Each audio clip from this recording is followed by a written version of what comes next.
Zedekiah was 21 years old when he became king, and he reigned in Jerusalem 11 years. His mother's name was Hamutal, daughter of Jeremiah. She was from Libnah. He did evil in the eyes of the Lord, just as Jehoiakim had done. It was because of the Lord's anger that all this happened in Jerusalem and Judah, and in the end he thrust them from his presence. Now Zedekiah rebelled against the king of Babylon. So in the 9th year of Zedekiah's reign, on the 10th day of the 10th month, Nebuchadnezzar king of Babylon marched against Jerusalem with his whole army. They encamped outside the city and built siege works all around it. The city was kept under siege under the 11th year of King Zedekiah. By the 9th day of the 4th month, the famine in the city had become so severe that there was no food for the people to eat, and the city wall was broken through, and the whole army fled. They left the city at night through the gate between the two walls near the king's garden. Through the Babylonians were surrounding the city. They fled toward the Arabah, but the Babylonian army pursued King Zedekiah and overtook him in the plants of Jericho. All his soldiers were separated from him and scattered, and he was captured. And he was taken to the king of Babylon at Riblah in the land of Hamath, where he pronounced sentence on him that at Riblah the king of Babylon killed the sons of Zedekiah before his eyes. He also killed all the officials of Judah. Then he put out Zedekiah's eyes bound with bronze shackles, and took him to Babylon, where he put him in prison till the day of his death. On the 10th day of the 5th month, in the 19th year of Nebuchadnezzar king of Babylon, Nebuzaradan, commander of the imperial guard who served the king of Babylon, came to Jerusalem. He set fire to the temple of the Lord, the royal palace, and all the houses of Jerusalem.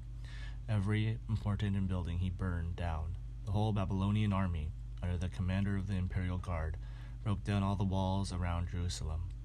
Nebuzaradan, the commander of the guard, carried into the exile some of the poorest people and those who remained in the city, along with the rest of the craftsmen and those who had deserted the king of Babylon. But Nebuzaradan left behind the rest of the poorest people of the land to work the vineyards and fields. The Babylonians broke up the bronze pillars, the movable stands, and the bronze sea that were at the temple of the Lord, and they were carried all the bronze to Babylon.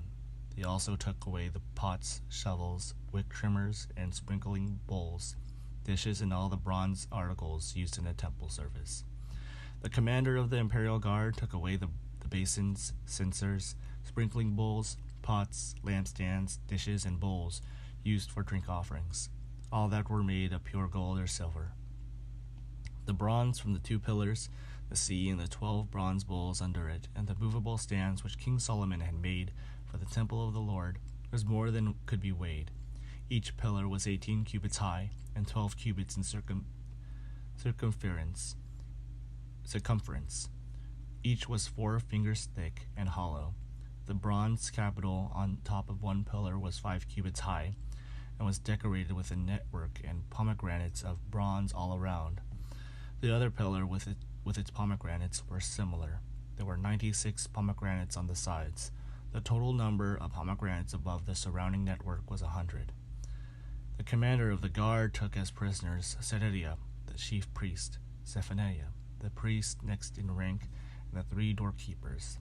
Of those still in the city, he took the officer in charge of the fighting men and 7 royal advisers. He also took the secretary, who was chief officer in charge of conscripting the people of the land, 60 of whom were found in the city. Nebuzaradan, the commander, took them all and brought them to the king of Babylon at Riblah.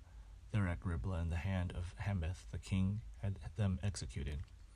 So Judah went into captivity away from her land. This is the number of the people Nebuchadnezzar carried into exile. In the 7th year, 3,023 Jews. In Nebuchadnezzar's 18th year, 823 from Jerusalem. In his 23rd year, 745 Jews taken into exile by Nebuzaradan and the commander of the imperial guard. There was 4,600 people in all. Jehoiakim released.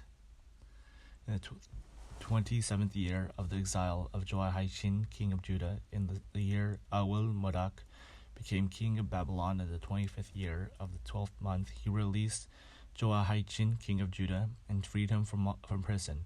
He spoke kindly to him and gave him a seat of honor higher than those of the other kings who were with him in Babylon. So Ahijah put aside his prison clothes and for the rest of his life ate regularly at the king's table. Day by day the king of Babylon gave Jehoiachin a regular allowance as long as he lived till the day of his death.